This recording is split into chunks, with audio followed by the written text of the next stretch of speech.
Right, Thursday, January 14th, 2016, meeting of the Water Quality Management Committee will come to order. A few people in the audience who I'd like to recognize for the benefit of our television viewers and the committee members who may not know them. We have John Ramsey, who's a consultant with GHD, Jessica with GHD, who are both consultants for the town on this project that we're going to be reviewing today. Doug Brown, the water stewards of Falmouth, as well as Falmouth Planning Board member. We got Shay Miller back there, who is an observer as an intern on behalf of the Coonamessett Farm Foundation, whose president is sitting over here. Is among us. So you can observe him closely. And the Falmouth Enterprise, hoping for a scoop. Okay, first item on the agenda is the document that was sent around to all the members A week ago. Boyne's Pond Inlet Widening Draft Notice of Project Change. Virginia is the lead on this one, and she's going to lead. Okay. I'm going to set in context what we're going to do today.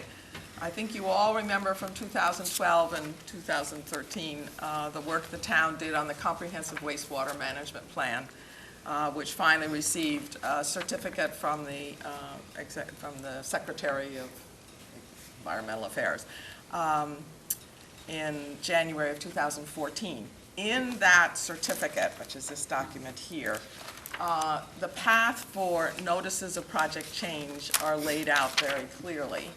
And the Bournes Pond Inlet widening is a project that is specifically identified as one that must have a notice of project change, which from now on I'm going to say NPC, must have an NPC. The instructions in the certificate are fairly broad, so it's not only the project of the inlet widening. It is how it fits into the context of nitrogen management in the town, and particularly the estuaries on the south coast. So we have to look at a larger picture, and that's why the document we're going to go through today has some sections in it that go beyond dredging and jetties and so on. The certificate also required some additional work be done, and the committee is familiar with this report, which was specifically on flooding and coastal erosion. And this document was finalized about last January, last winter, about this time. So that work had to be done before we could get to the notice of project change. We think we now have all of the information that the reviewing agencies would want incorporated into this document we're going to go through today.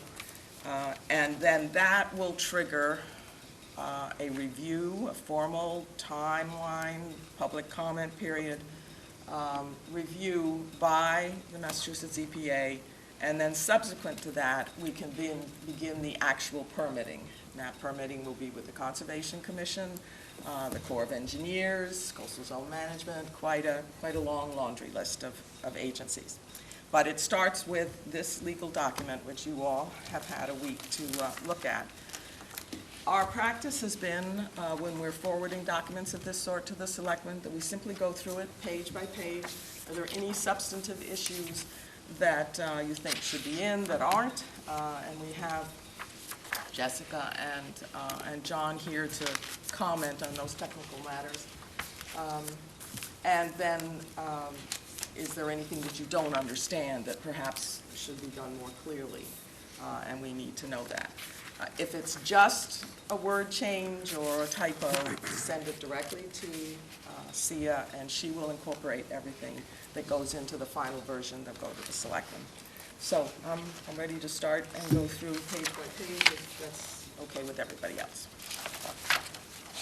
Excuse me, is there a title to that? Yes, the title of this document is Bournes Pond Inlet Widening Draft, at this point, Notice of Project Change, and it's in 2 volumes. The first volume is Project Narrative, and the second volume is the figures, and Sia has put those on a thumb drive, and we have them on the screen so that we can refer to them.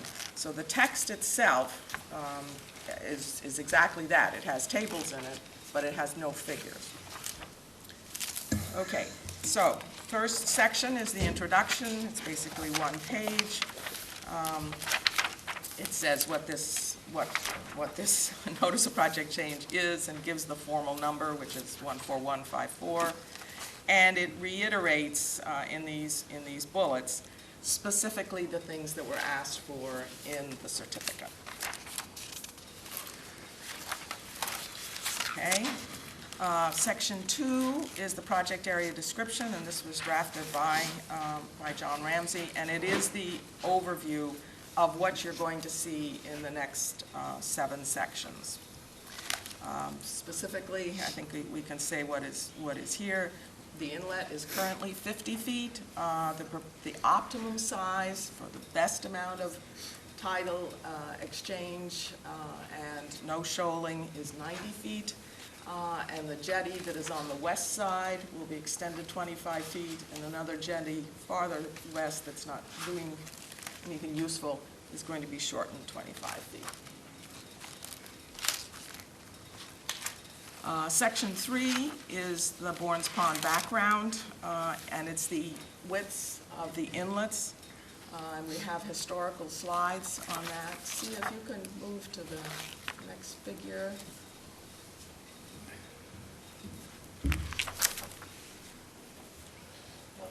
Yeah. So we might just go through a couple of figures here just so everybody can have a visual.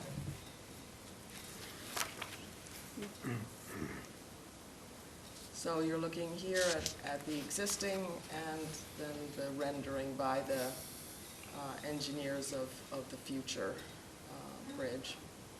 Okay, next. This identifies the key pieces, where the man-made dunes are, where the beaches are, where the previous bridge prior to 1985, where that was located. Next slide. This is what's going to happen, the widening two-span bridge with a central post. Next slide. Okay. And then it doesn't show up very well on this. Turn the lights off. Oh, okay, or maybe just the lights down a little bit. There we go. So John did a lot of careful studying of earlier maps going back to 1844.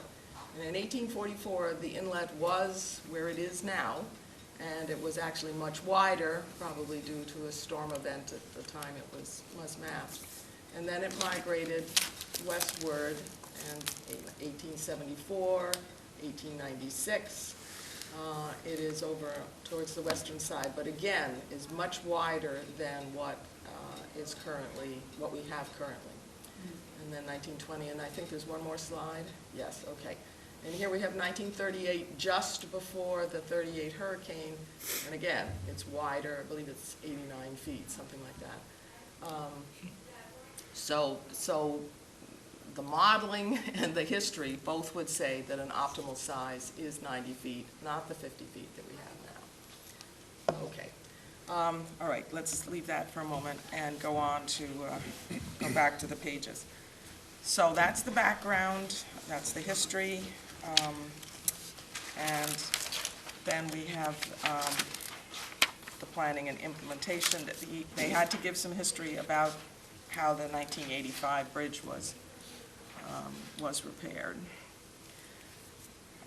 Accepting small suggestions? Small suggestions, go ahead. I mean, you tell me if this is an example of something that's too small, but on page 6, in the 4th paragraph, just above 3.3.2, it says, Figure 10 also indicates the needed concentrations in other parts of the pond when the threshold concentration of 0.45 milligrams per liter occurs at the Sentinel station. I don't like the word needed. I think it's expected. I marked it, ditto. I completely agree with you. But I would say that is an example of an editorial comment that you should not take up time in the meeting. You can just send it to me. Well, in any case, it's Well, in been, this case, it's obviously going to be accepted. yes. But if it Okay. hadn't been, it's more, it's not just a typo or something like that. No. It has substantive meaning. I agree with you. And so what I thought should be there is that we're talking about the projected concentrations in other parts of the ponds, not needed. Needed is the wrong word. Is that a good word, Steve? Projected is just as fine as expected. Okay, expected, okay. Great. Okay.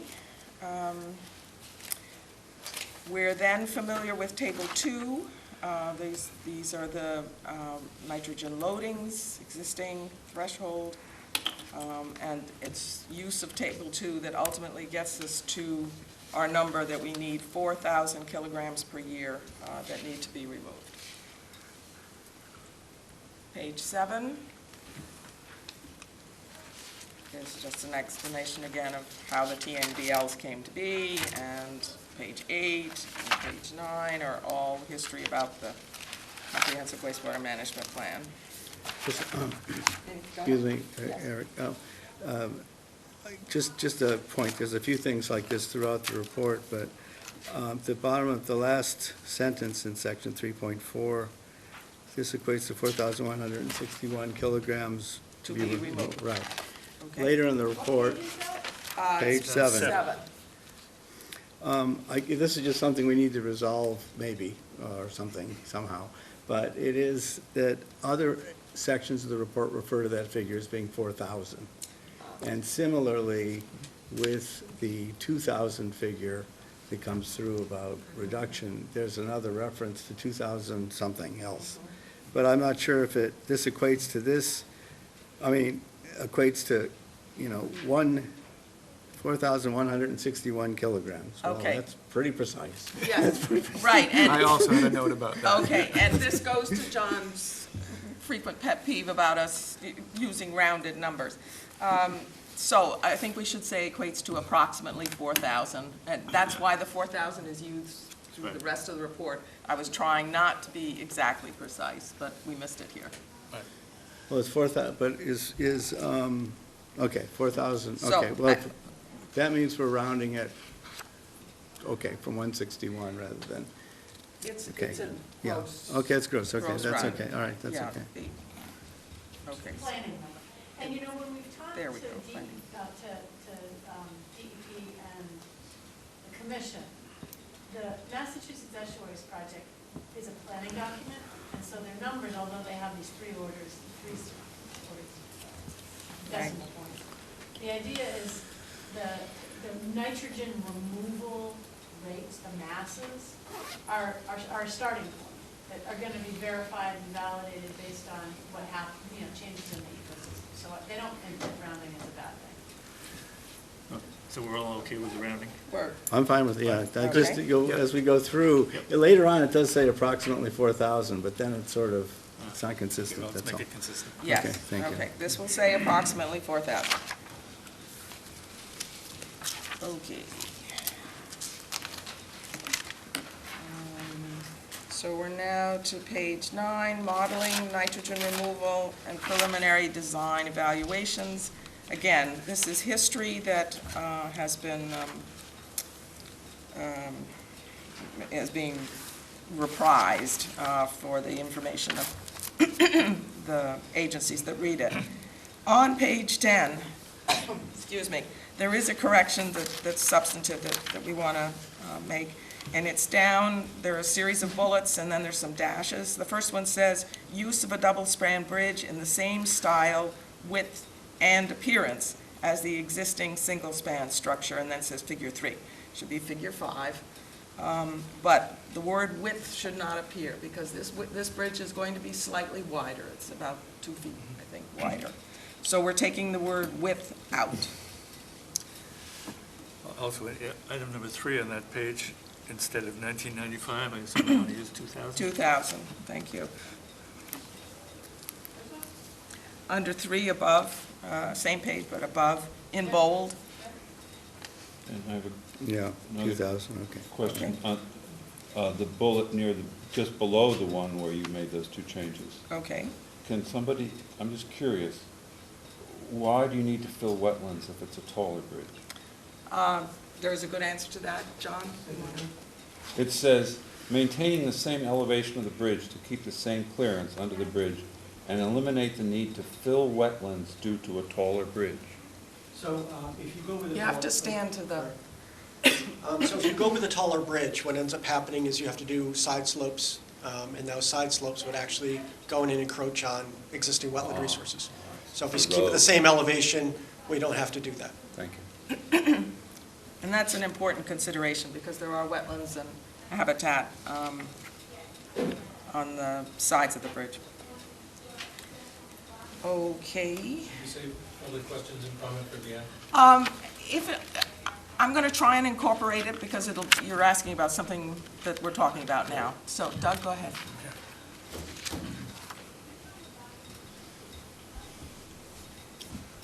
Hello, Douglas Brown. So one question I have about the bridge, and specifically I was going to ask about the choice of height while we're doing this with the coastal sea level rise and coastal concerns. Would it not be wise to consider the taller bridge, even though it has more impact on the conservation, and maybe a good time to do something like this? Okay, that was considered, and then again, I'm going to ask John, that was considered when we did this study about erosion a year ago. Right. I think the one thing to point out is because of the elevation of this road, it is extremely low relative to storm surge. So when we do have a storm that hits that area, we're looking at the road being under by about 6 feet. So if we were trying to actually do something that's dealing with sea level rise or some of the storms that we're likely to get in the future, we'd be looking at trying to not just raise it, but raise it tremendously. And not only would you want to raise the road, but you would want to raise the roadway coming into it. And where do you chase that to? Because no matter where you go, you end up with a low elevation at some point. So you can go all the way over to Green Pond and all the way up part of Central Avenue, and you're really still stuck with low elevations. So what we try to do is this is a relatively flat area where I'm sure there's going to be some road regrading and getting the elevation up, and we're also trying to deal more with it as a coastal erosion, trying to make sure that the beach ends up being stable, understanding that when you do have these major storms that it will go under. One other consideration quickly about the elevation, we did talk about going up a little bit on the bridge, but one thing that the town is very concerned about is making sure, and also DEP wants to make sure that there's no additional boat traffic going in there. So we want to make sure that basically the freeboard stays the same, so you can't get any bigger boats or any more boating up in there. So so what we'd have to do is actually drop the beams a little bit if we went up to the bridge. But there really didn't come to a point where it made much sense to go up because how far you'd be chasing. The ultimate design, we may go up 6 inches here or there with the roadway, but the bridge is actually a little bit higher than the road as it is now. No, in fact, as I remember, the roadway is at about 4.5 feet. The bridge is at 6 or Right. over 6 feet. And that's not consistent. I mean, the road varies, but Yeah, the the lowest road part does. is about 4 to 4.5 feet. Right. Eric? But the other thing I think to keep in mind is if you're designing a bridge for 75-year life, that's probably not going to get us into real trouble with sea level rise. In other words, we don't anticipate that bridge is going to last, the life of it would be much more than 75 years. Right. And that is, we are trying to work within the design life of the bridge. Understand that the sea level rise, there's a lot of projections that are all over the place. So if we get some of the worst projections, 75 years may be, we may be in trouble, but this is not going to be the worst place in Falmouth, I can tell you that right now, unfortunately. But yeah, I think that what we tried to do is, again, we thought about it, we looked at it, and basically what it came down to is just because of the storm condition that it didn't make sense because any real move would be extensive. Right. Okay, thank you. Okay. So pages 10 and 11 then finish out the history of what the technical information that's been developed on the bridge so far. We now get to section 4, which has to do with the preliminary design and the various evaluations that went into that design. I sent around a rewrite of a paragraph under 4.1, it's the third paragraph, because not all of the MEPA information and the town meeting votes have been included. So I presume you've seen that, and I didn't get any feedback objecting to it. Pages 14 and 15, we looked at 4 different scenarios: single-span bridge, double-span bridge, existing bridge with box culverts added at either end, and multiple box culverts. And then there was a screening process, and all of this was ultimately brought to the committee more than a year ago. And we settled on, ultimately on the double-span bridge, which is scenario 2. Scenario 2 and 4 were both costed out, and that's in table 3. And then in table 4, the O&M costs, and these are the types of information that the agencies are looking for. And that's basically the end of section 4. Okay, section 5 gets into where the... I have a quick question. Oh, I'm on sorry. Sorry, bottom of section 4.3, it's page 17. Yes. The bullet point talking about MEP assumption, 90% of the water becomes wastewater. Right. I was just curious why there wasn't a further adjustment in the concentration of the nitrogen in the wastewater, given that it would be more concentrated and therefore less dilute. I'm going to see if I don't say this right. This concentration at 26.25 milligrams per liter has already taken into consideration the 90% reduction. That's exactly right. The number that the MEP assumes the estuary sees is 25.26. And so this is 26.25. What they do is they take 90% of the water use, or they take 10% of this number, and that's how they adjust for Okay, so they went... mass. They They went... don't change the concentration. The 26.25, the short way of saying this is the 26.25 has already taken into consideration the wastewater concentration. And Okay. it doesn't get further adjusted after that. Gotcha, okay. So 90% of the water becomes wastewater. That's what this says. That's what the MEP report assumes. Yep. Okay, all right. And All right, no, I'm not, okay, I just want to be clear, but again, also a couple other things. We're back to this up above, I guess it's just going to be cleared up all the way through, but we got the 1995. Yes. It happens over and over again Yep, through the report. we will search for that. Different authors. And then the other thing also under 4.3, the third, I guess it's actually the second bullet, under, it talks about estimated cost of $47,000. Yes, got Right? it. Okay, good. So other parts of the report refer to $45,000. So I don't know if we're basing it on 47 or 45 or Well, what? when you see a 45, point it out to me, because Oh. 47 in my mind is what was in the reports, and we here are simply repeating again in a concise fashion previous reports that are all in the Well, I'm appendices. not, okay, if And you, there are other calculations, just so you know. If this is the cost from the tech memo, okay, please, excuse me. If you look at page 39, okay, if it's toward the bottom, and this is repeated, including the cost calculation later on, it says 45,000. yep, and I can explain that. Do you want to? Yes. That- Please do. That is a different calculation using a different methodology than what was used in the cost comparison evaluations for Bourne's Pond Tech Memo 1. The Bourne's Pond Tech Memo BP1 used the cost of the New Silver Beach wastewater treatment facility to current values. So what GHD did is they took the value, the cost for the New Silver Beach treatment when that tech memo was done. Subsequently, there were questions from DEP about, is that number too high? So there was a question that came from DEP related to that technical. Is that number too high? So we did additional analysis, and it explains where that 45,000 came from, basically corroborating a different method for getting a cost. What's the cost to a house for a full sewer implementation, including collection treatment district, the whole enchilada, for not something that's just, anyway. So the data comes from the CWMP, but it's a calculated value based on the estimates that GHD did for a full sewer program for the whole town.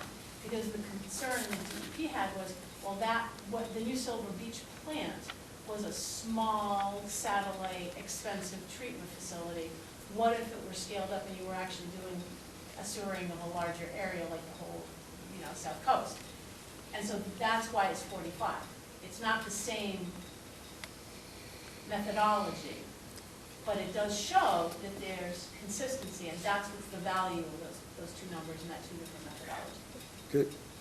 Okay, so I'm not sure what you're saying. Is it 45,000 or 47,000? It's like having a second opinion. I know, The first but- time they ran the Right. numbers using new Silver Beach data, Yeah. they came up with 47,000. Okay. DEP said, do it again, but use more current numbers, and the answer was, Well, you use not just more current numbers, use a different methodology. okay. Use a methodology that isn't based on a small satellite treatment facility. Use a economy of scale, large central sewer set of numbers. And we have those numbers, and that's what it was based on. It's actually very simple.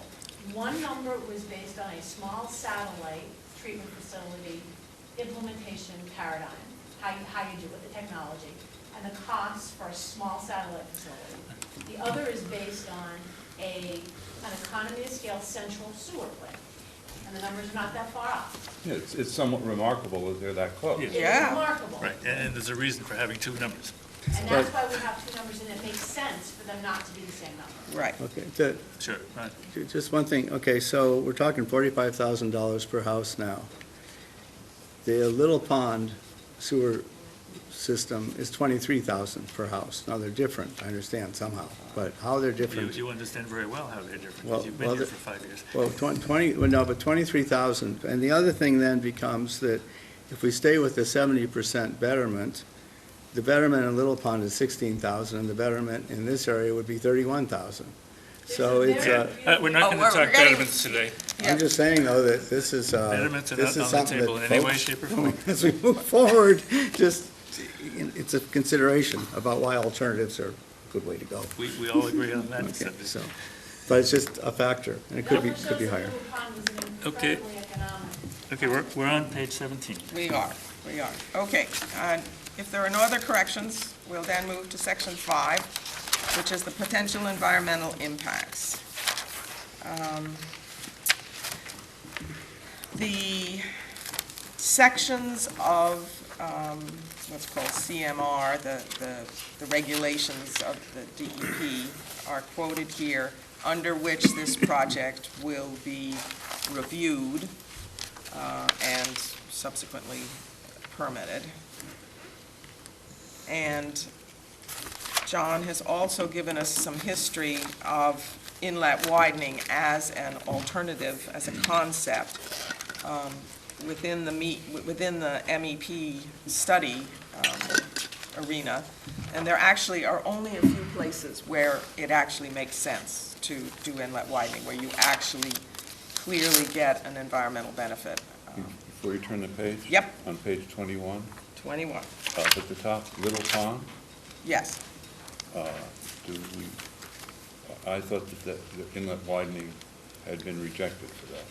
Or, I mean, still in preliminary evaluation stages.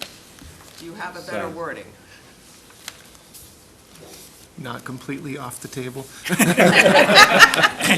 you, Matt. Not completely off the table. Right. possible but unlikely. Teetering on the edge. But it- Yeah. But I think it's a point that, Yeah. because actually on John's research or findings before, of the 4 estuaries that we're looking at the moment, 2 of them were found that there could be a significant impact from inlet widening. One was Warren's Pond, the other was Little Pond.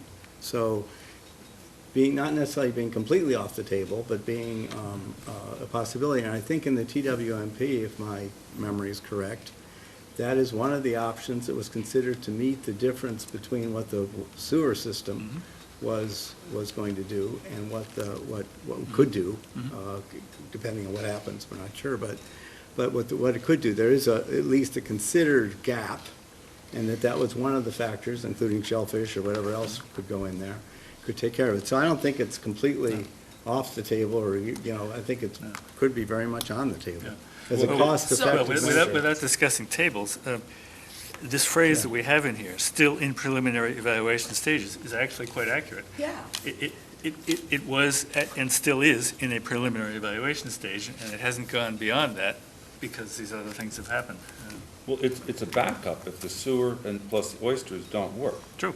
And then it would move, if it were needed, it would be moved beyond the preliminary evaluation stage, but I not mean, yet. you could say that. You could Right. say a backup in case sewers and oysters don't work. Or whatever, or back, could be, Although, I don't think we need to wade into this very heavily. The point here is that of all of the MEP studies done, there were 60.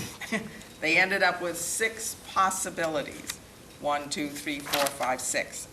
The point of this notice of project change is not to really delve into the details of every one of the 1, 2, 3, 4, 5, 6, but just to list them and to give, trying to give succinctly Their current status. their current status. I like it. So I haven't heard.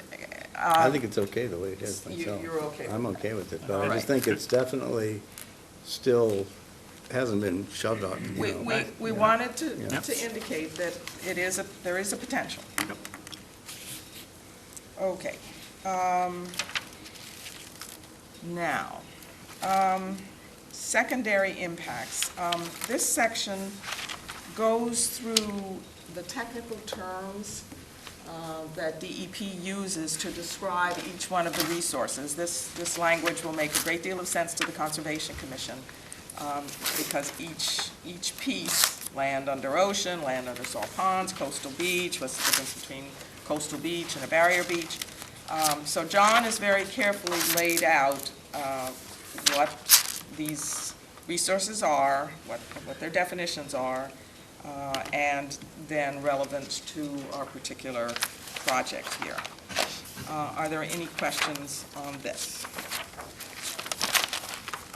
Just one point, I think it's the same section going, just to say that on What page? Page 20, the 2,000 kilograms Is there? is approximately of 2,000, so that's a good model to That's use for the other. Good. Okay, that's Yep. all. Because then 4,000 also comes up. Okay, good. All right. And in the process of doing the technical work, John has had to calculate how many cubic feet of, or cubic yards, sorry, of dredging, or how many cubic feet of land above water becomes land under ocean. Okay, and that takes us all the way through to page 25. John, I did want to ask you, which agencies will be involved with the remove 25 feet from this jetty and add 25 feet to that jetty?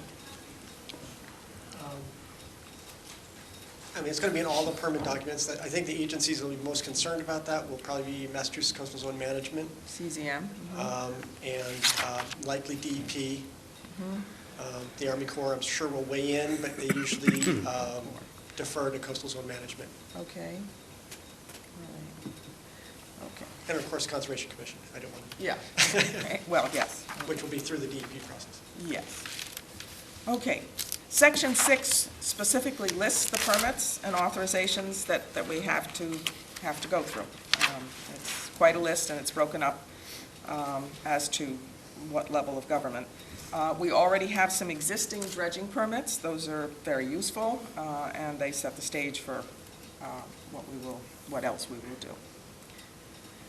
Then we come to the timetable and the construction sequence, which was generated, I believe, by Beta, the company that does the bridge construction. Question about that. Yep, go ahead. It's a two-part question. One is, why are we removing both ends? Why can't one of them be reused?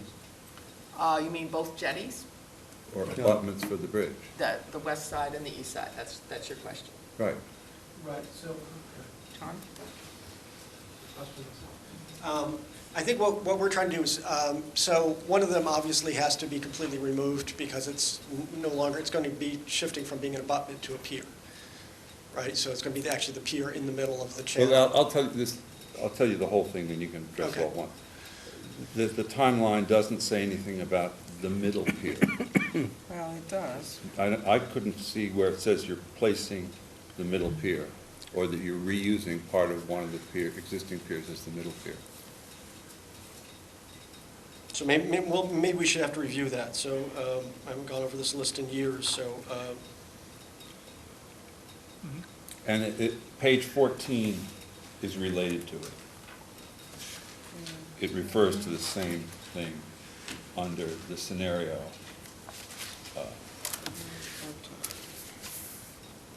Where it says the westerly abutment is positioned, under scenario 2, the westerly abutment is positioned within the footprint of the existing west abutment.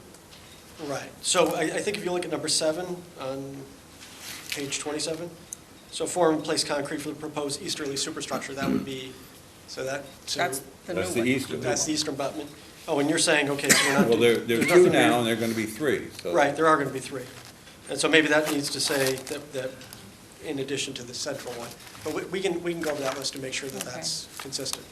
So page 14, 2-span bridge, and we need to make sure that's consistent with what's in 7.2. Okay.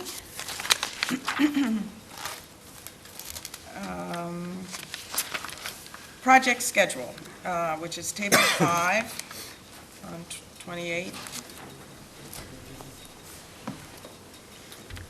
The MEPA process takes about a month and a half. We hope to submit early in February and have a certificate by April.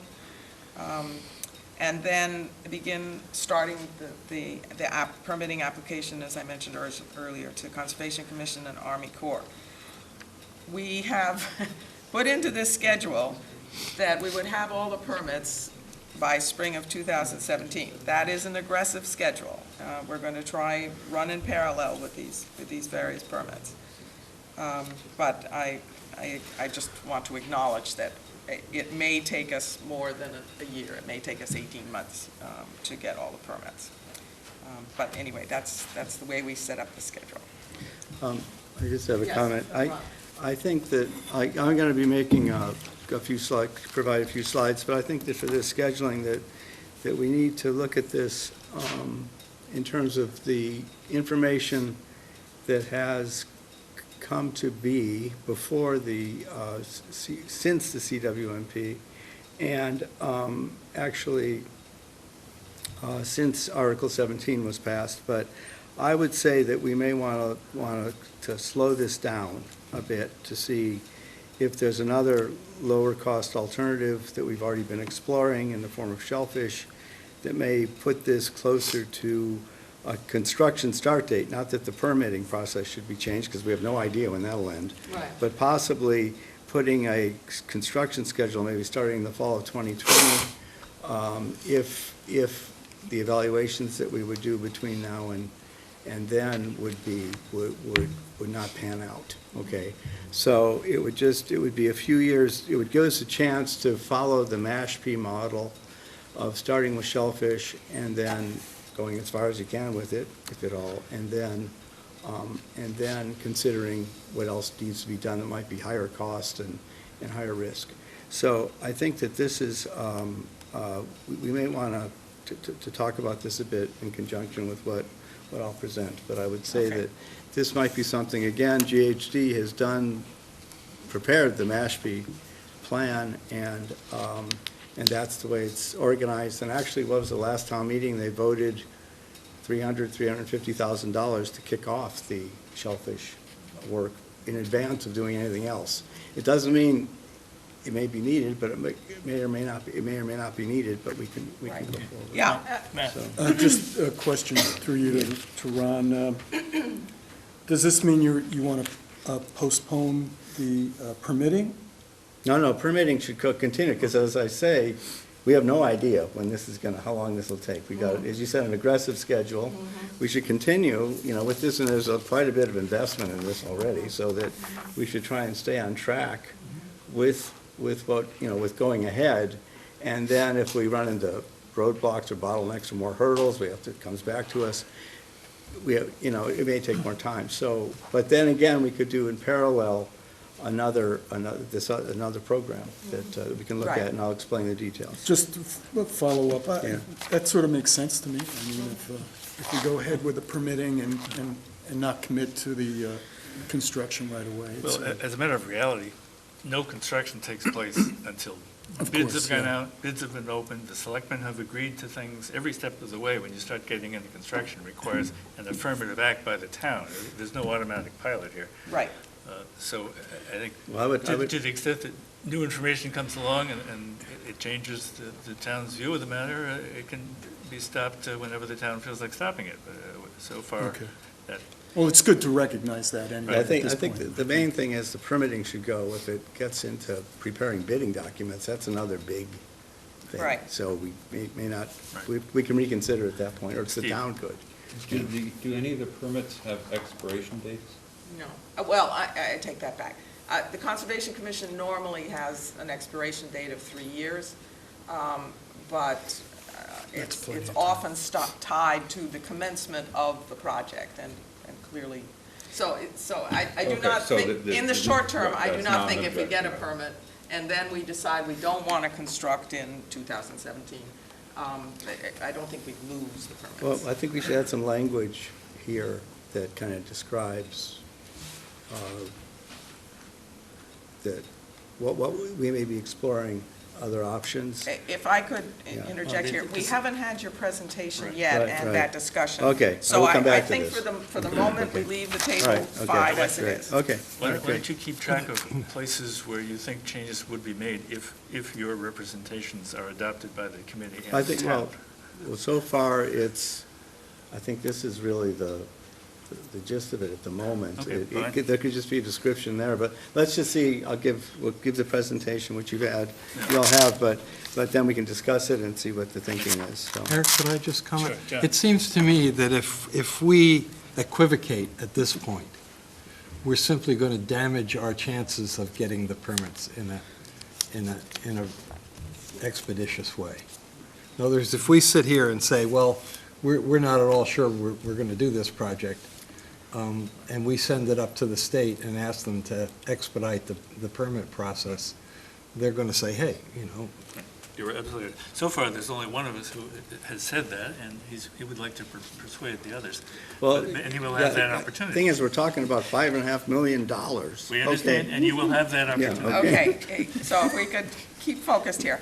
Okay. All right, so the Secretary's certificate said, when you file your notice of project change, it's not just about the project per se. You need to show us that you have thought about the larger picture, the larger watershed, other alternatives. And as you know from the presentation that Sia did a couple weeks ago on the Bournes Pond watershed, we have in fact been looking at that. So this next section informs the state and the agencies that are reading this that we have indeed thought about the larger picture. So we start with the overview of the non-traditional nitrogen and wastewater management techniques that we have, and these are all our familiar list: shellfish, eco-toilets, permeable reactive barriers, stormwater management. And then we have commented on, again, Little Pond is mentioned, as we may be learning from here, for inlet widening. And then we have, let's see, the rest of this, I believe, is still just history. And then we also have to tell them about traditional wastewater management plans. And there is a brief history here that was done by GHD of going all the way back to 2007 as to what those considerations have been. We then present the water quality goals for Bourne's Pond. So, What page are you on now? I'm sorry, I'm now on page 34. Beautiful. Water quality goals for Bourne's Pond. So we're now beginning to talk about the specific numbers and sort of pull everything together. So we know, again, that we want approximately 4,000 kilograms of nitrogen removed per year. And our preferred scenario, and this was presented to the committee a few weeks ago, involves fertilizer nitrogen control, stormwater best management, a PRB at Fisherman's Cove, and shellfish aquaculture. And altogether, those will get us to that approximately 4,000. We also have put in information about innovative alternative septic systems, which may be needed in addition or in place of one of the other alternatives. And then the sewer scenarios. The sewer scenarios are, and I'm now moving to pages 38 and 39. The sewer scenarios had been evaluated back by GHD and in 2011 and 12 as part of the CWMP process. And we looked at both satellite treatment and central sewers and found that central sewers were far and away the more economical route to go. And then we end with the pricing or the costs that we have for innovative alternative septic systems, for aquaculture, for permeable reactive barriers, and then summarize all of that in Table 9. And as you can see, if we did a satellite sewer system, 69 million, centralized sewer system, 49 million, inlet widening plus just innovative alternative systems gives you 25 to 32 million. And our preferred scenario, 8 million.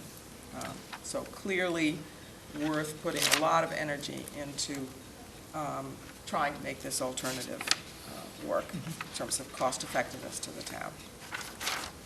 Regarding Table 8, just above it, Yep. the header, am I missing something there? I'm not sure what. Okay. Sailfish Drive, 1,400 if.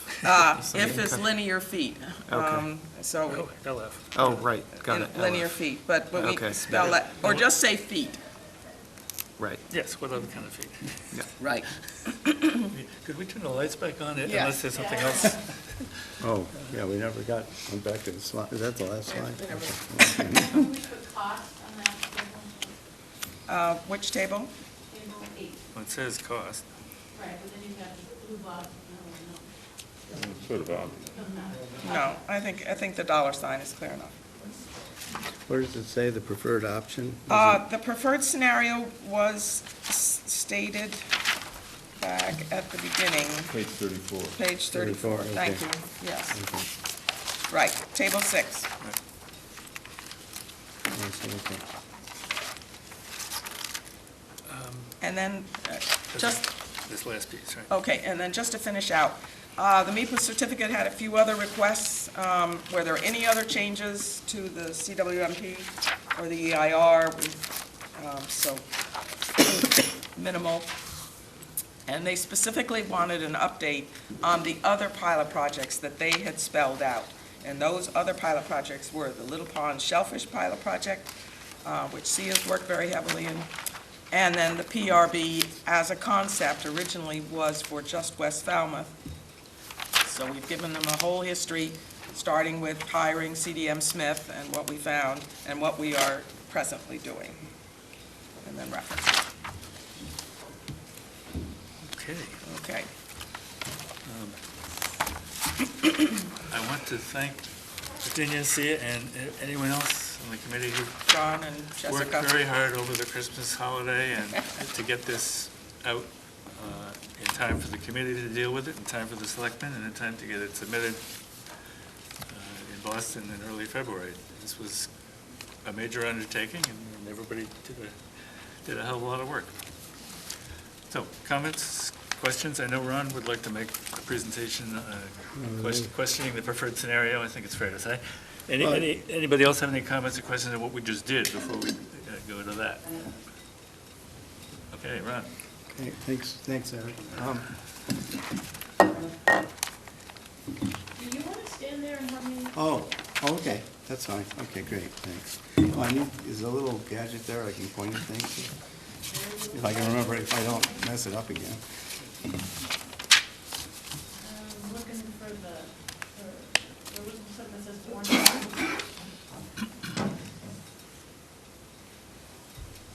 Oh, yes, I mean, Shellfish option for Lawrence.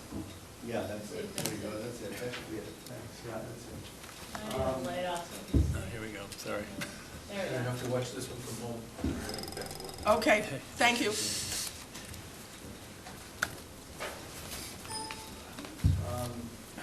You put down that little, I have it. Can I move this around? No. Thanks, Steve. Actually, this is not really an alternative. It's more or less describing a path to the preferred scenario and how we go about it. So it isn't necessarily in contradiction to it. It's only a means of how to think about it based on the EPA's Section 208 plan that was developed by the county, which largely looks at looking at low-cost options, moving to higher-cost options to where feasible and reasonable. And so it is very much in line with that, as well as looking at, see if I get this right, see it without help, as well as looking at experience from Falmouth, Wellfleet, Orleans, and especially Mashpee with regard to their planning process, as well as Mashpee's current, especially Mashpee because of its plan that has been certified by the Secretary of EA, so Executive Office of Environment and Energy and Environmental Management. So, so this is basically what I was starting to look at more where we are today than where we were a few years ago when we came up with the alternatives consideration and looked at various options. So, coming back, I borrowed a few slides from another WQMC presentation from December 3rd. And in this, which is what we've just reviewed in the report, is that the total load that needs to be controlled or mitigated in Bourne's Pond is 4,000 kilograms of nitrogen per year. So that is sort of the total, and from the various sources of coming in. So this is, again, we've been over this slide already. And here's another one, and this comes back to the report we've just been discussing, which goes into looking at the inlet widening of about 2,000 kilograms of nitrogen per year that would be reduced. So, and then looking at fertilizer control and stormwater management, which are pretty small relative to some other options that we've been looking at, including centralized sewer systems. So the one point, this is another slide from that presentation. The one point was looking at what we have considered as the nitrogen that could be mitigated or attenuated of about 260 kilograms of nitrogen for 3-inch oysters with a planting of 1 million oysters. Quahogs are less, or it could be more than this, because the quahogs figure that was used in Mashpee, which I'll show in a couple of minutes, or maybe the next slide, was 300 kilograms of nitrogen per million. So that was, we have different figures, but I've been working this whole presentation through using the Falmouth figure that was in this presentation of 260 kilograms, and therefore doesn't include the denitrification factor, which has been measured by SMAST and is still under evaluation and consideration. And we should be getting their report from last year, I think, by March, or hopefully. So, so in looking at this, again, coming back to GHD's work on the, in Mashpee, again, they were looking at all these various estuaries and looking at shellfish, using shellfish to attenuate the nitrogen. And again, if you do the math and the numbers, it comes out to these figures that instead of 260 kilograms of nitrogen per million oysters, they are using, and the state is certified in their report, what they say is a conservative figure of 500, which is nearly double what we're considering here in Falmouth. Also from county data, but maybe that 500 is what Mashpee came up with, and the state certified, as well as the COGS, as you can see, is less. You don't get, for the harvest size, is less than, and in the growth period of about 16, 18 months is less than oysters. So then if we move ahead here to looking at, again, using the Falmouth estimate, again, without denitrification associated with it, which could be very significant, but we're just going to remain very conservative. I mean, it could be much higher than 260. And then if we look at the Mashpee plan, again, using those figures, and then look at the number of oysters we would need to remove 4,000 kilograms of nitrogen, the total load would be about 14.5 acres of oysters, using, again, the Falmouth figure of 260 kilograms of nitrogen per million oysters. Now, that's within that actually is within now the feasibility of doing this in Bourne's Pond. We have to look more for that scale because it's 153 acres, and the Army Corps of Engineers allows up to 10% of that area, and based on, again, the figure we've been using in Falmouth, it's require less than 10%, about 14.5 acres. Not that we would do 14.5 acres to start, but that is the case. So it fits in within the regulations at this point, and as a possibility. So this is the last slide. It's a little dense, and I apologize for that. I was trying to cut it down and maybe break it up, and then I thought, well, why? But basically what I'm seeing is we've discussed earlier, is that we continue with the permitting process for inlet widening, and that move ahead, because there's a lot invested in that, and it may very well prove to be that it is a really excellent and cost-effective measure to improving the cost, but it is a $5.5 million investment. But then when it comes down to actually doing it, spending that money for construction and all associated aspects to it, I'm suggesting that we postpone that until we first start with looking at the shellfish option. And that these things would run in parallel. The permitting process would run, and that we would basically, and I think it already started, really. I think that the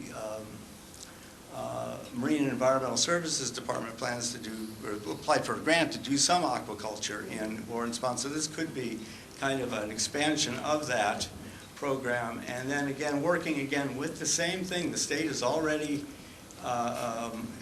certified the concept of working first with shellfish.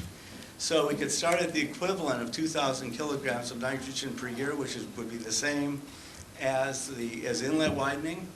And maybe that the inlet widening project would complement this. Plus, we do have a little bit that would be coming out of the fertilizer management that's already in place.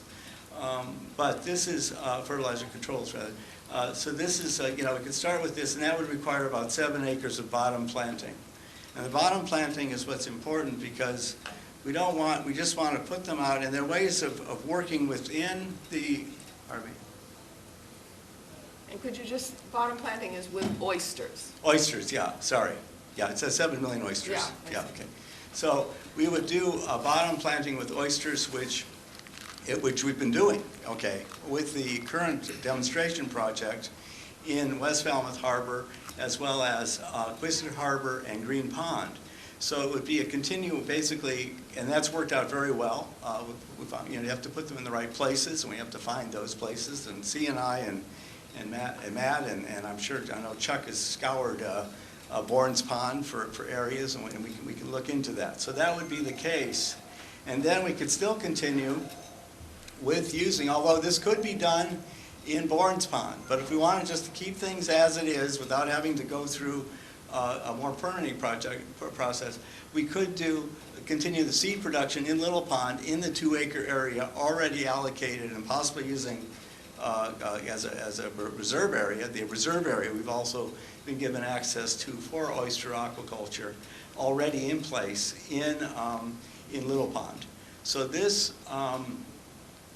could continue as part, an extension of the existing shellfish demonstration project.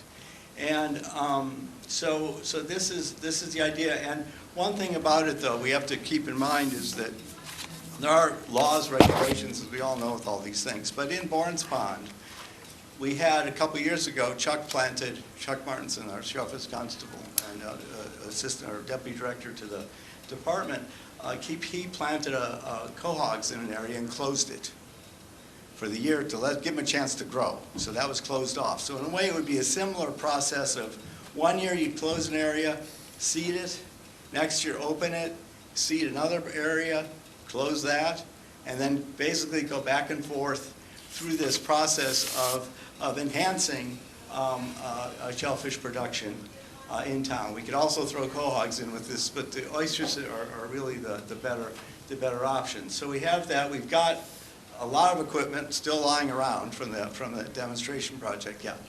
When you do that swapping, Yeah. does that cut in half your 10% Corps of Engineer allocation? Takes you down 15.3 acres. Right. Then you can effectively only use 7.5 per year? Well, no, actually, in a way, that's a good question, but the thing is that what it talks about with the 10% of the area is the gear area, not bottom planting. Okay? That's right.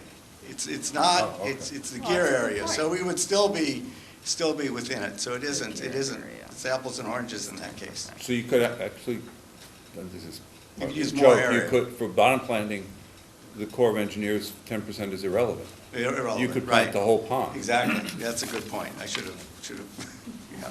So you could do the whole pond or whatever, yeah. Just a We little wouldn't more want to, though. technical on Yeah. bottom planting, is that just throwing the seed in the mud, or? Yeah, I've got a video, maybe it's in there, I've got a video of the way they do the bottom planting here, and it's beautiful. Did you see the town meeting, or Video. the Little Pond demonstration video from town meeting?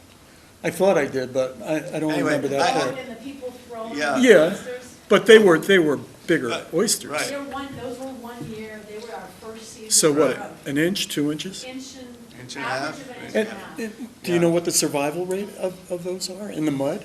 Then we don't put them in mud. Yeah, We You put them in sand. Very hard sandy body. We're very Okay, careful not to okay, put them in okay, that's, All right. that was my. Yeah. They don't go in. but the other thing that was with that, accompanied that video, is that the people who are doing it are laughing and cracking jokes. It's really a good time out there. It's fun. They're having really a lot of fun doing it.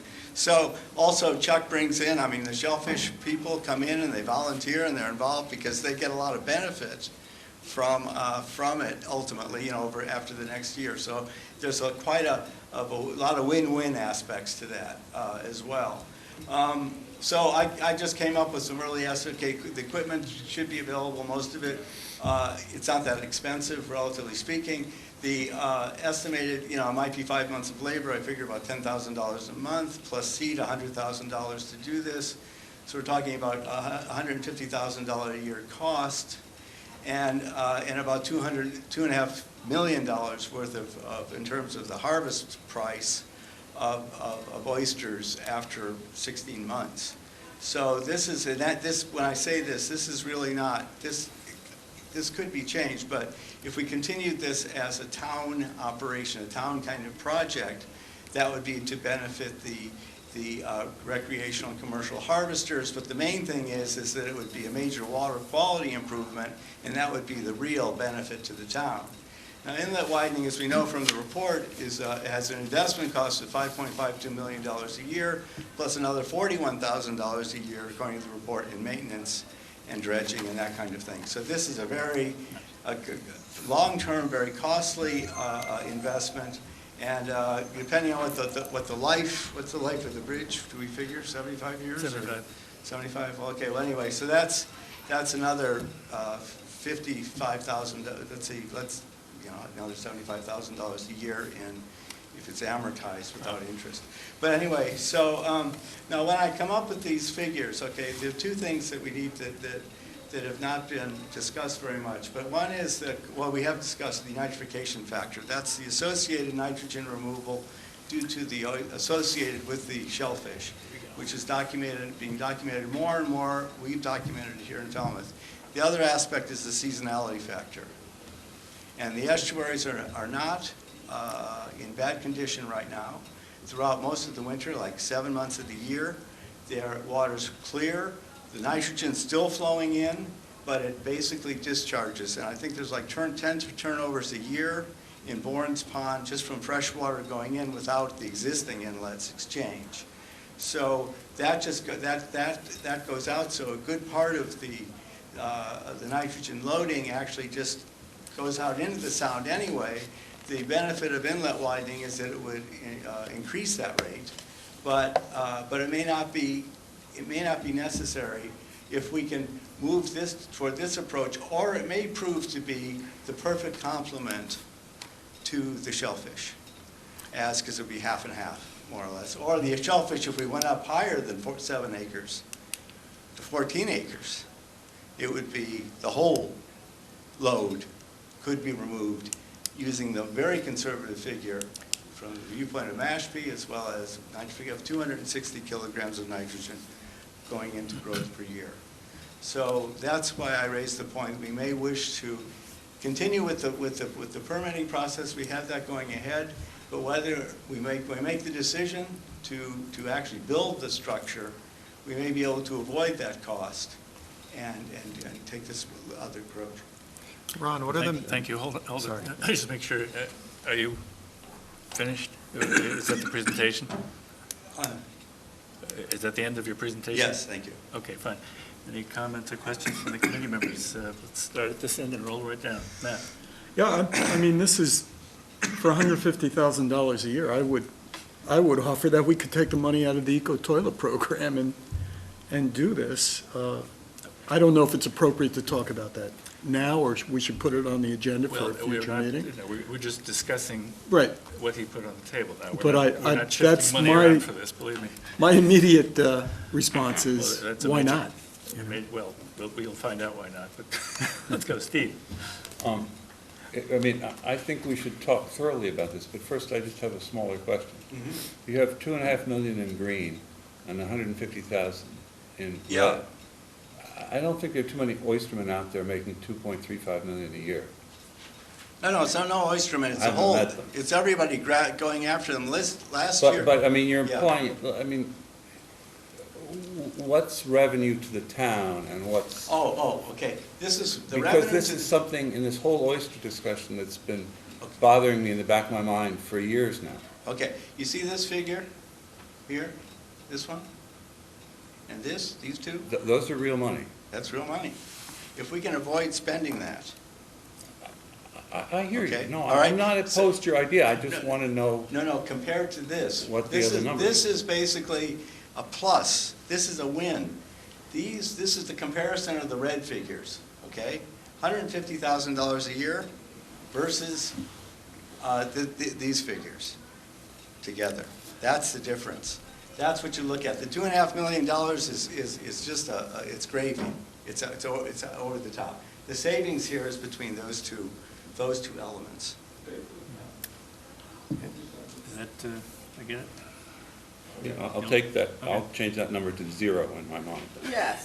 There you go. Okay, well, I'm just saying to the community, it's $2.5 million. So, Yeah, I've got 2 points before we move down here. One is on your 41,000. If you could Yeah. move back to that Oh, slide. sorry. where that went. 41,000, okay, yeah, right. That is not, if you look at where that number came from, Uh-huh, that is annualizing the cost of replacing the bridge. In other words, they presume that it's $30,000 a year for the next 75 years, and then you'll have money to build a bridge. That's not how we do things. So in fact, that number is zero. Wait, just a Also, moment, no, Eric. I'm showing you on table I 4 need some in clarification. the report here, Yeah, how they reached the 41,000. yeah. In point of fact, the real number is zero, because the town does not, the state does not, nobody sets aside $30,000 a year toward the cost of a new bridge in 75 years. But there must be Likewise- some real maintenance. There's No, maintenance. the real maintenance, as you see, bridge maintenance around here consists of running a street sweeper over it once in a while. What about dredging? Dredging No, is John, a if you factor. could clarify that, that'd be good. On the maintenance issue, is, because the main maintenance is dredging. Right. But the one thing, the reason why we designed the project the way it is and made the inlet 90 feet wide was to make sure it scours out well. So the dredging costs are not going to be any different than basically the dredging costs you have today. Right. So if you're dredging it now to keep it open, you're going to be basically spending the same amount of money in the future. So at least relative to existing conditions, it's a net zero. And the amount of money we spend now on maintaining the jetties is zero, and that will remain the same. And the amount of money we spend now on maintaining the bridge is zero, and that will remain the same. Okay, well- So the answer is zero and not All right, we can 41,000. delete that. Okay, if you want to delete that, that's Now, fine. the other point I'd like to make is that you referenced quite a few times in your presentation that Mashpee had a state-certified Yeah. plan, which people who might not understand what state-certified plan means. Falmouth has a state-certified plan. Many towns get state-certified plans. That does not mean the state agrees with the projections of the cost of any of the individual elements in the plan. Particularly, the state does not have a reason to know anything about the cost of shellfish, because as we know, Mashpee and Falmouth and Wellfleet are leading the effort in determining what the actual cost benefit in terms of nitrogen removal is. The state of Massachusetts has no clue, and they won't have a clue until Mashpee and Falmouth and Wellfleet go through their experiments over the next few years and come up with real numbers as to how much nitrogen you remove and how much it costs you to do it. So to keep saying it's a state-certified number, it might be misleading just to said- I people said who thought the state state-certified. agreed with that number. I said that it was a certified plan. I didn't say a numbers. I just said a plan like our Okay. plan is. So you would The other agree, thing, you would Eric- agree with me well, one that the other state thing- has not certified that Mashpee's That's numbers why- are accurate? That's why we need to do the shellfish Of course, first. we agree with that. So that's what I'm saying. I'm not saying that it is something, that before we build change the bridge, we should do the shellfish first, find out what happens. It's a few years, pushing it out into the future, a couple of years. We continue with the We heard you. permitting Good, and that. you're on. My question was related to your last point, and I thought it was a little misleading that, Okay. when you Yeah. cited the 500 kilos per year, that it was a state-certified number. Oh, okay, no, the plan was, but that's what they used And- as a right. guide. Similarly with the Little Pond sewer system, we have an estimate of what it's Sure. gonna do. Sure. And we don't know really, but we have an estimate and we'll find out. I think we all agree that we want to proceed with the shellfish as aggressively as we can. But we don't want to take our foot off the throttle with this project either. So I say we proceed at pace with both.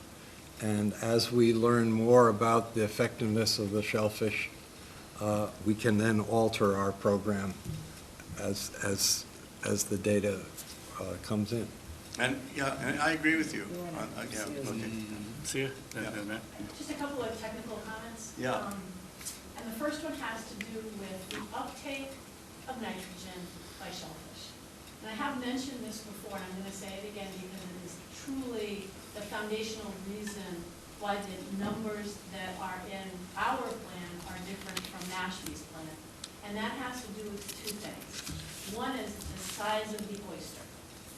Falmouth's plan, based on our 3 years of the demonstration, is at the end of the second year of growth, they are 3 inches on average.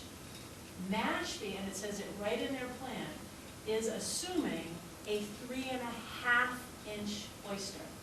And that 1/2 inch from that growth period is different, Ron.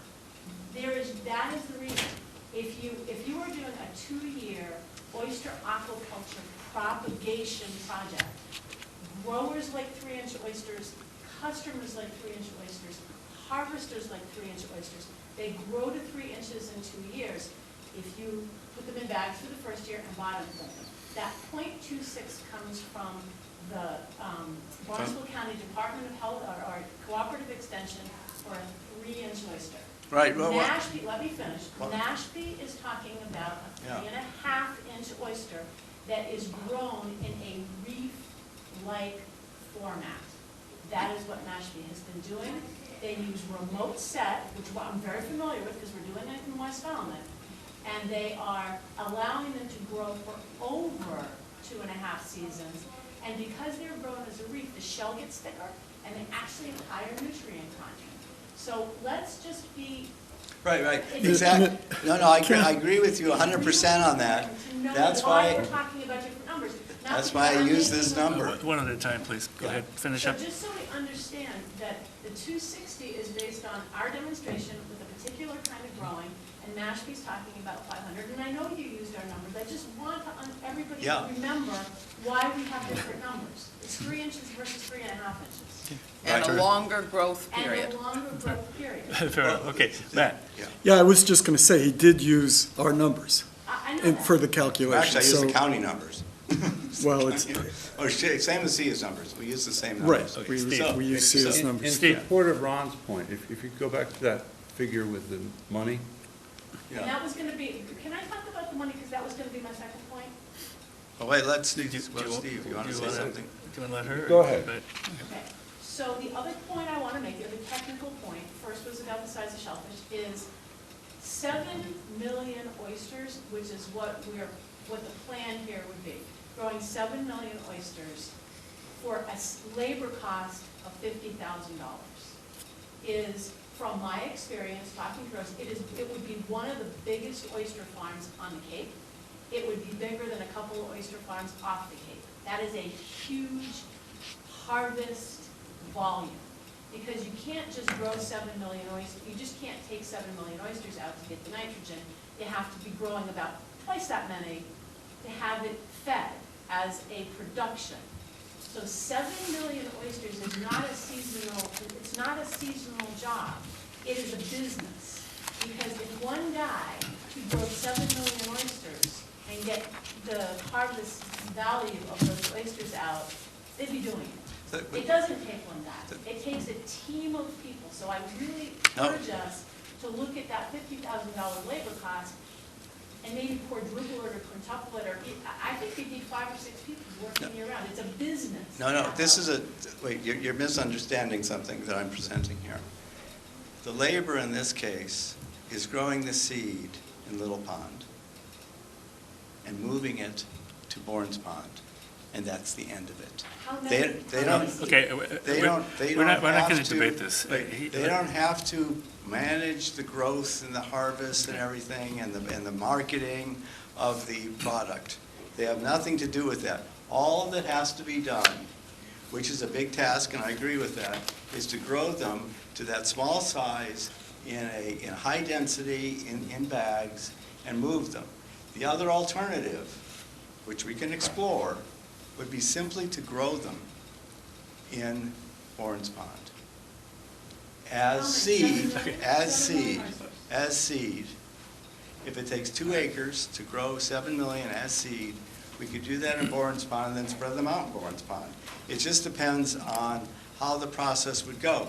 This isn't something that is all the nuts and bolts are not worked out. There's a concept here based on our findings, based on the county results, and taking a conservative approach that will result in a huge savings to the town and a huge benefit to the town. And that is the main point of this. All right, well, before we, this is an interesting discussion, and it probably deserves a whole day by itself. Do we have any further amendments for this document?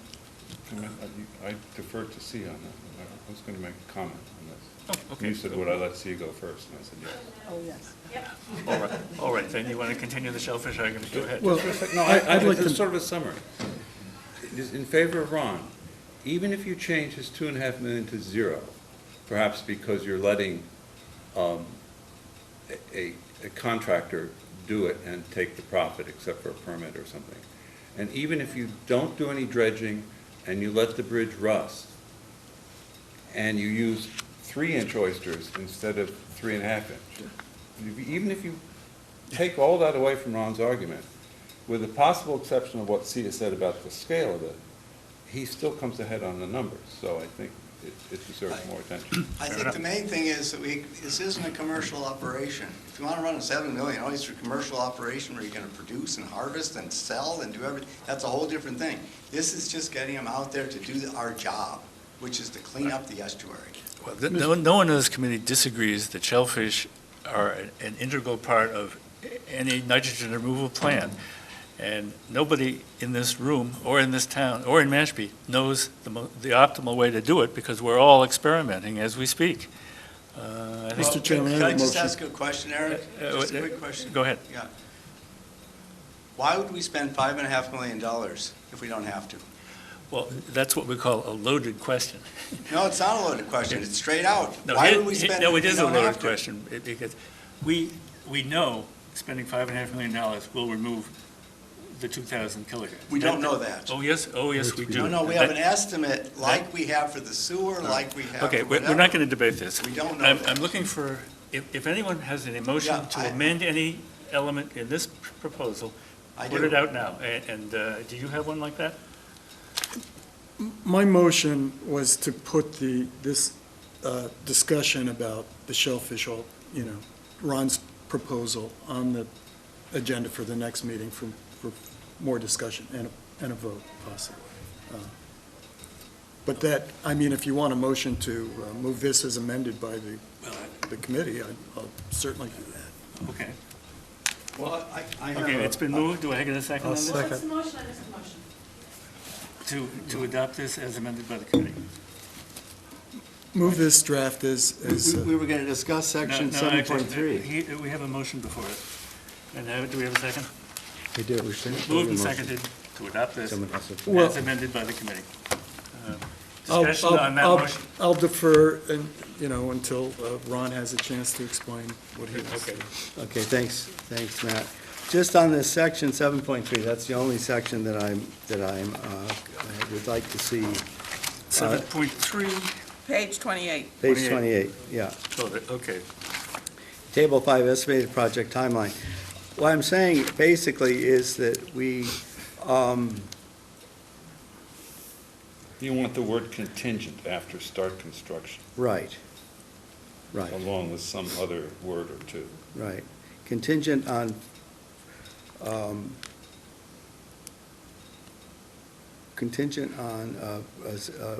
prior, consideration of prior findings. Just an asterisk to that effect. Okay, so you want to amend the motion that's on the floor to say, No, I think you pulled your motion.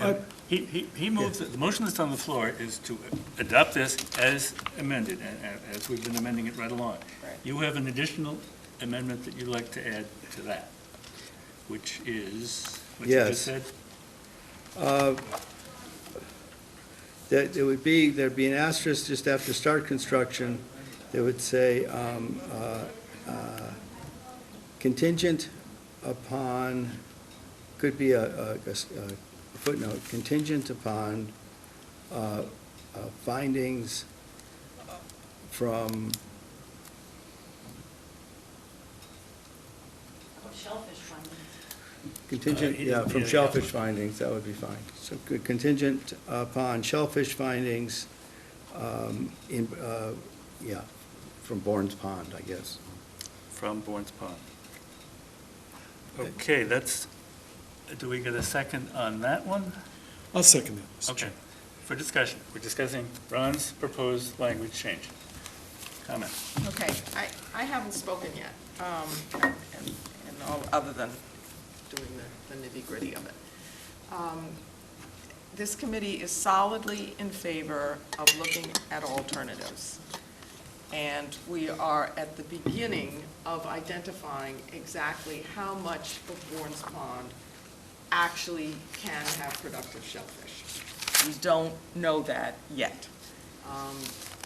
Ron has suggested that there are 7 acres, but we don't know that yet. I am,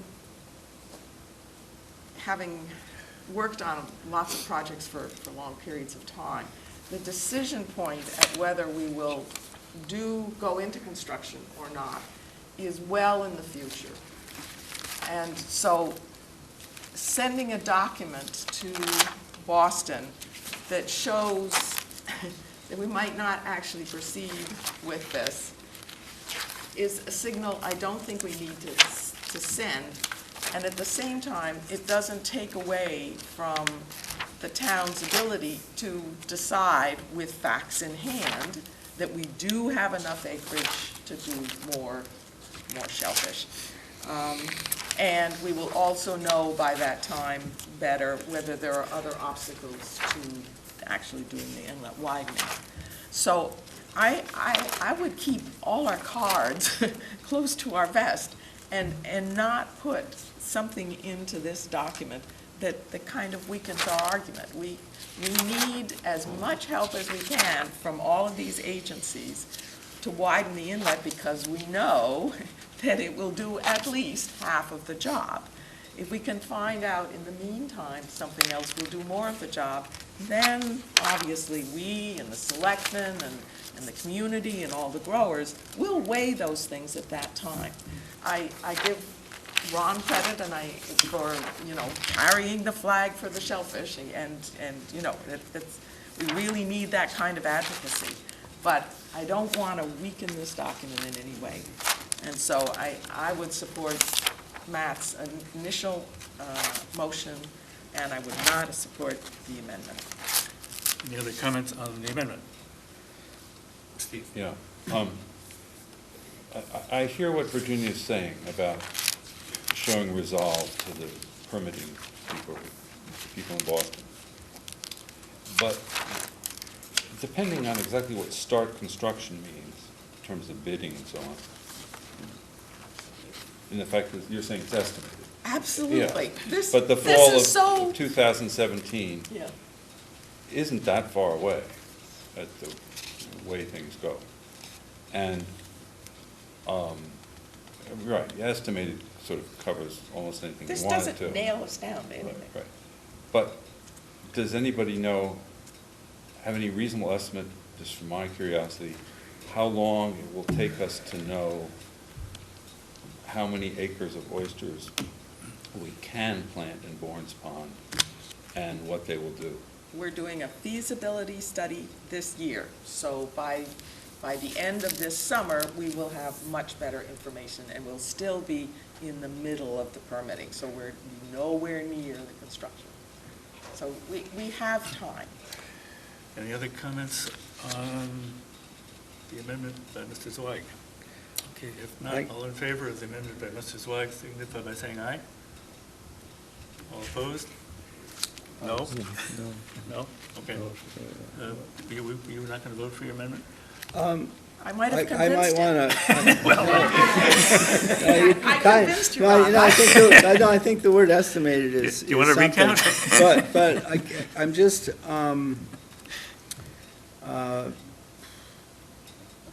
You have my word that we will look at shellfish very carefully. Right. Well, I'm just, I think that's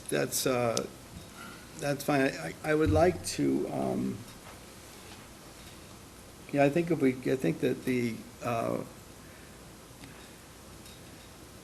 I think estimated is probably, that's fine. I think it's okay then, just to keep it as that, because if it's estimated, it means clearly, nothing could be fixed, but it really means that we could diverge. Yeah. And change and or delay or do whatever we want to do, okay? But that I think is important. I just don't want it to be that people get the understanding, especially the Board of Selectmen, townspeople, people living in the Bourne's Pond area, everybody gets a clear indication that this is kind of like a process that is going to go forward no matter what, okay? I think that's the main thing, is that this is I'm in favor of inlet widening, basically, if it's really justifiable. Sure. And I think that if we have a lower cost approach, that can achieve good results. So I just don't, I don't want this to be like, okay, we've done the one step and then the next, and then suddenly, somehow we're committing to something, and that the selectmen think that, okay, this is what's gonna happen if the process goes as planned, but it may be that we may say, well, we really would like to look at this other option, and that we should make that clear to them, that this is a program that they would be voting on, but that it could be changed. That's all. Well, it could be modified. I think everyone understands the whole purpose of this committee being established was to identify feasible alternatives that cost less than sewering. That's why we're all here. And to the extent that our demonstration projects lead us to find those, we'll be the first to let the selectmen in the town know what they are and to try to implement them. That's what we've been doing for the last 5 years. So Matt's motion has been made and seconded to adopt this document with the amendments that were made by the membership as we went page by page. Any further discussion on that motion? All in favor? Aye. Aye. Opposed? Thank you very much. Mr. Chair, second amendment that we further discuss the shellfish issue Well, we will. And next meeting, or? I can't promise you next meeting because we have 3 Okay. things already on the next meeting, but it will come, it will definitely Okay, come up again. that's good. Thank you. Okay. Thank you. Moonicus Quashnet update. That's- Well, Thank it you. looks like Mashpee voted to fund the project. Yeah, just for the benefit of the press here, remind everybody what this is about. Okay. We, the Moonicus Quashnet River is actually one river, the Moonicus being the lower part. The study was something that we thought necessary, a follow-up study to the original study, was necessary to determine 3 things, and you're going to have to help me with this. Shellfish cultivation, inlet widening or dredging, and there was a third, I think phosphorus, something to do with if phosphorus was a determining factor in the upper reaches of the Moonicus. So the MEP is going to follow up, Mass Estuaries Project, Brian Howes. They're going to follow up on that. They submitted a proposal. We amended it or adopted it for the most part. We got half of the funding to do this. I think it was a total of 41,000? 42. We got half of it from, 45. That's all right. He wrote the story. He'll remember. I think it's 41,000. It was half of that was contributed by the county, Collaborative. what is the name of that? Collaborative. Cape Cod Water Protection Cape Cod Collaborative. Water Collaborative, with the understanding that the towns contribute the other amount along with private donations. So we had private donations from Citizens for the Protection of Wacoit Bay of 2,500. That's the group I'm a member of. And we also got a commitment for $500 from the Mashpee Environmental Coalition. And the towns, first Falmouth, Board of Selectmen voted to contribute their share, and then Mashpee just recently voted to contribute their share.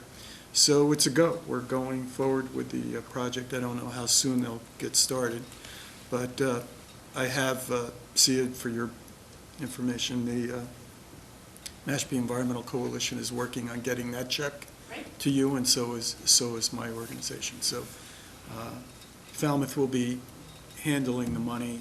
All the checks will be made out to Falmouth, and Falmouth will pay Brian House's group, MEP. Anything else? You have anything to add? Yeah, just to add that having 5 different funding sources is an administrative tangle. Just to be aware that the town accountant and Amy Lowell, DPW, are very accommodating and are being very supportive of pulling together what the town needs to have, which is a commitment of the funds before they can sign a contract with Right. estimates. So on parallel paths, working on getting a memorandum of agreement from the collaborative, money from the town of Mashpee, these two checks, and the Article 17 commitment, all in one place, so that then the town will be able to sign a contract.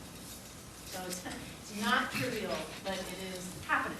And that was the good news. The good news is it's happening, and we're doing it. Mr. Chairman, and Sure. just, I might add that I think the fact that the two private groups were anteing up their, or suggested that they would pay towards the project helped get the money from the county collaborative in the first place. Absolutely. Yeah, Steve? You mentioned inlet widening. That's where the river flows into the bay, as opposed to where the bay flows into the sound? The inlet flows into the bay. Right. And it's more probably going to be dredging. It's not really a widening. Yeah, What it's we're a looking dredging. at is tidal restriction. Right. And there's sort of a fine line between widening an inlet and looking Mechanical drain at a restricted. The big question is the flushing being dampened by the environmental conditions, the bridge in particular? So, Yeah, the bridge is a big one. right, so, As well as the inlet, there's been sand At the mouth. augmented at the mouth Yeah. for beaches to the, on the east side of Wacoit Bay, and a lot of that has drifted over the mouth of the Moonicus. Any other comments or questions on that one? Good. New working group that Steve suggested last time, nitrogen removal from streams. We asked members who might want to serve on this group to put their names forward, and we ended up with Steve, John, and myself. Ken Foreman has agreed to not be a member, but to work with the committee. That was at Steve's suggestion, because he has an I said interest I'd like to be a member also, You at the didn't- last meeting. Did you say that? Because we asked for emails, I didn't get any. Oh, email, I didn't send an email, I didn't know. I don't remember that. Well, why don't, you can come to the first one and see, maybe one of us will get off or something, but yeah. We just have to post that we're doing it if there's a quorum. Well, as we discovered for the first couple of years, just posting makes well. life difficult, but we'll let you know. In fact, we should probably set a time soon. PRB updates? Just very briefly, Dig Safe has been out to Fisherman's Cove and marked Sailfish Drive and Tarpon Road. So now we're just waiting for the driller to show up and start drilling. Reporter, any other comments or questions on the PRB update? It's the shortest report I ever heard. It makes Virginia smile. I think. Absolutely. No problems to bring up. Report of members and staff. Sia has one about another grant. yes. We have received $59,000 plus or minus from the Southeastern Massachusetts National Estuaries Project to expand the reef in West Falmouth Harbor. 1,500 bags. We're basically creating a spawning sanctuary. Great. In West Falmouth Harbor. It's very exciting. Excellent. Staff run under the Division of Marine and Environmental Services. This brings our grant acceptance and getting total to over $500,000. So this committee has Excellent. been involved in Congratulations. leveraging a lot of Article 17 money to do good projects. And we have also been asked to submit a final, full proposal for Warren's Pond Shellfish Project to the Cape Cod Economic Development Council. So it is very likely that we will get additional monies to fully evaluate this summer bottom conditions, growing conditions, and everything else we need to know about Warren's Pond, because it is very important for us to get the field data that can let us know whether, we have 7 acres or 17 acres or 0.7 acres that work in Warren's Pond. When you say "we," in this case, you're talking about the Town of Falmouth. Division of Marine Environmental Services. Right. People who grow shellfish in there. good. Just a technical question on oysters, now that you mention it. Ron was mentioning all the bottom planting, and you just mentioned it. but the Little Pond work was done in floating cages. Right. Can you do either one in Bourne's Pond? Is there some reason you couldn't consider floating cages there as well? Well, so it's the density issue, so the little pond doesn't have any bottom. And we bottom plant those oysters after they grow for a season. So two years of growth. In Little Pond, they grow for a year in the bags, and then we broadcast them on the bottom in West Falmouth. We don't go to Quistit anymore because we didn't have good survival, but Green and Great Pond are other areas, Green Pond and Willow So in a Beach. bad bottom, you have to use bag. But if you have a good bottom, can you also use bag? You wouldn't, because of the Yeah. density. There's another important factor in this too, is that there is bottom in Little Pond. It's not, I don't know how much there is, but there is pretty good bottom there in some areas. But the issue there is not the bottom, it's the coliform level. That's why we can't eat them. Yeah, it's That's close to also, shellfish. that's also true. That's right, that's the main, Yes, that's the main thing. Right, so why put them in the bottom of Right, it? right, yeah, right, right. Unless you want to create a reef. Yeah. Yeah, but then if you clean up the water, then it's something else. Any other reports of members and staff? Matt? Thank you, Mr. Chairman. Wynn Monroe has asked me to, and she have asked me to announce that there's going to be a program on eco toilets at the Falmouth Universalist Unitarian Church, Sunday, January 31st, from 3 to 4:30. At, the church is at 840 Sandwich Road. For those who are interested, learning more about eco toilets, that's composting toilets, urine diverting toilets, and the combination of the two, they can go to this meeting and learn all they want about that. And also, I guess our incentive program is still available. I don't, That's a good question. We have not filled it, we have not spent all the money. How many slots are filled? Few, at least, if we allocated $80,000, Yeah. we've spent, a fraction of that, and so there'd be a few, if there was somebody who came out of that meeting who really wanted to Okay. do it. Actually, at our next meeting, George Hoyfeld is going to come to talk about a different topic, but maybe we should give him a little alert to bring us up to speed on how he's going with the eco toilet study, because we haven't heard from him on that for a Yeah. while. And I might add, if people want to see urine diverting toilets, they can contact me, Yeah, and I'll show them the ones that I've installed in my house. sure, okay. But, yeah, let's remember that. Any other? Eric, could I just, I'm sorry, go ahead. apropos to this $59,000 grant we just got for West Falmouth Harbor, are we pursuing with the state the ability to set aside permanent reef areas? In other words, if we really are going to do these oyster reefs, we need to get them taken out of the areas that can be cultivated. So we need the permission from the state to set aside areas for permanent reefs. And I know Wellfleet has been chasing that, but it seems to me if we're aggressively working in West Falmouth Harbor on a reef program, that we should be going after the state and saying, look, we want to set so many acres aside in these water bodies for permanent reefs, and you need to give us permission to do that. The area that we're doing fortuitously in West Falmouth is closed. It is But that's not the same thing. let me finish. So it's permanently closed, so there will never be harvesting there. So it is by its nature a permanently closed spawning sanctuary.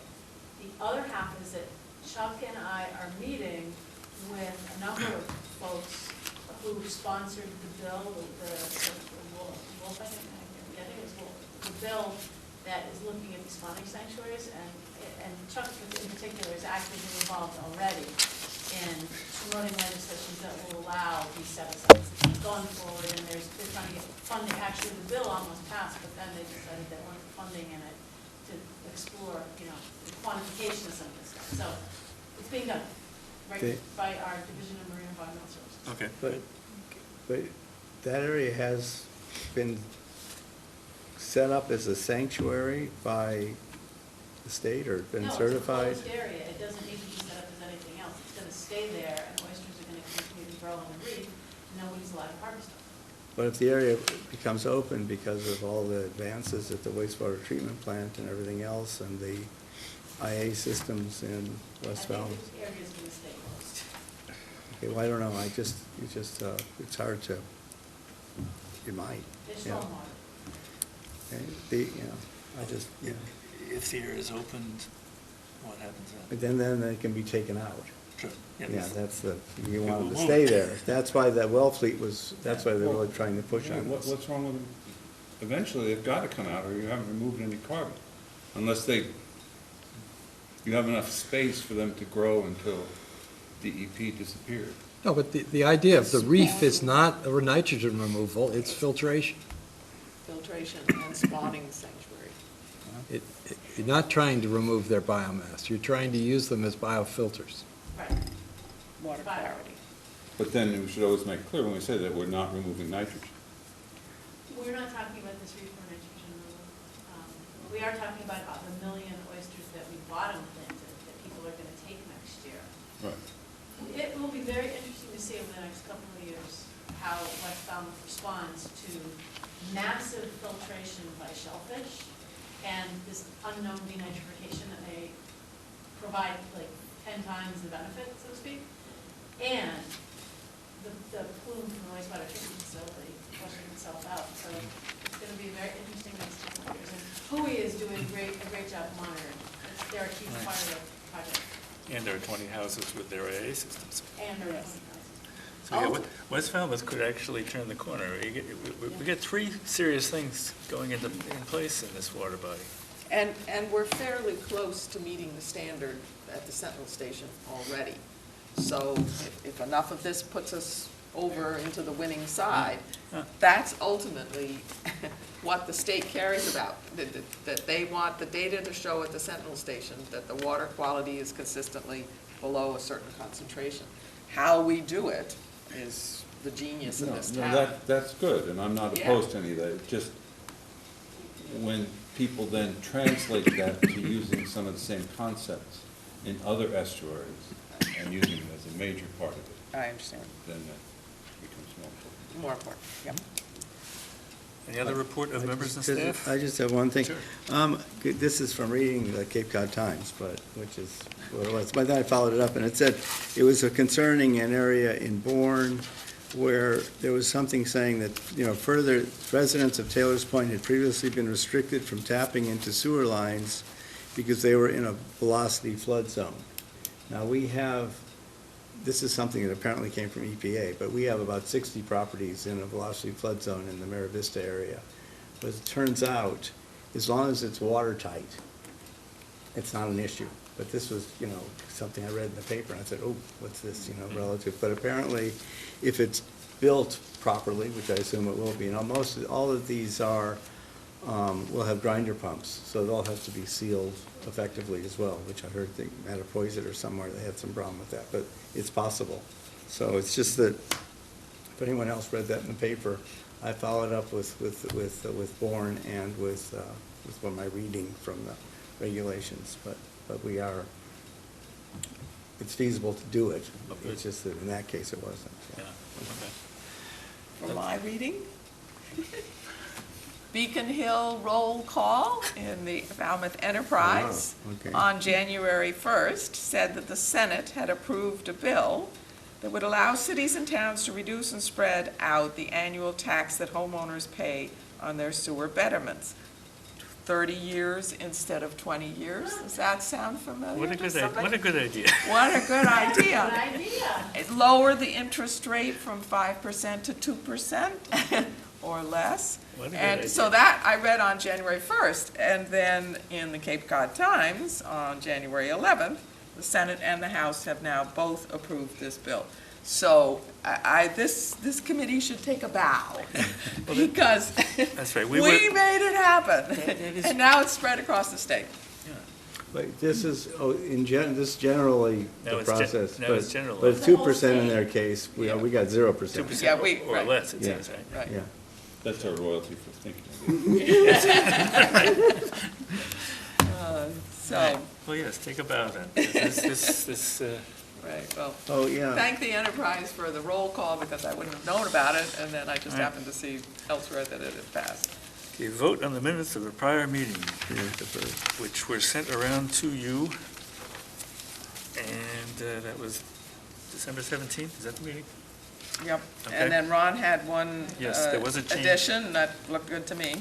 And you sent the change around? and I think Sia sent it around. Everybody got to see the change and nobody Yeah. objected to it? So I, we'll. well, I just had one Oh, sure. question about that change, Okay. Ron, and what's the data that says that there's no groundwater denitrification in these upper areas? What was the evidence of that? I didn't say no groundwater denitrification. Lack of, okay, so. Well, it's, yeah, it's, the flow rate in, the data is from, Brian Howes made a statement here once. It said that the nitrogen outside in the groundwater adjacent to the Little Pond stream concentration was what was coming into Little Pond stream. So there wasn't, what, in that area, you didn't have that anoxic zone apparently. So that was what that's sort of based on, is what he said from his data. Because when he was asked about the denitrification of waters flowing in, he referenced specifically the upstream area of what they measured. Okay. So that's what it's from. Any other additions or corrections or comments about the minutes? Okay, a motion to adopt them as amended with Ron's language. Made by Second. Steve, seconded by John, Matt, anybody? Okay, discussion, all in favor? Aye. Opposed? You got it. Matt, you got a motion for us? I move we adjourn the meeting. Second. Moved and seconded, all in favor? Aye. Opposed? We have it. Thank you very much. We'll be back again in a week.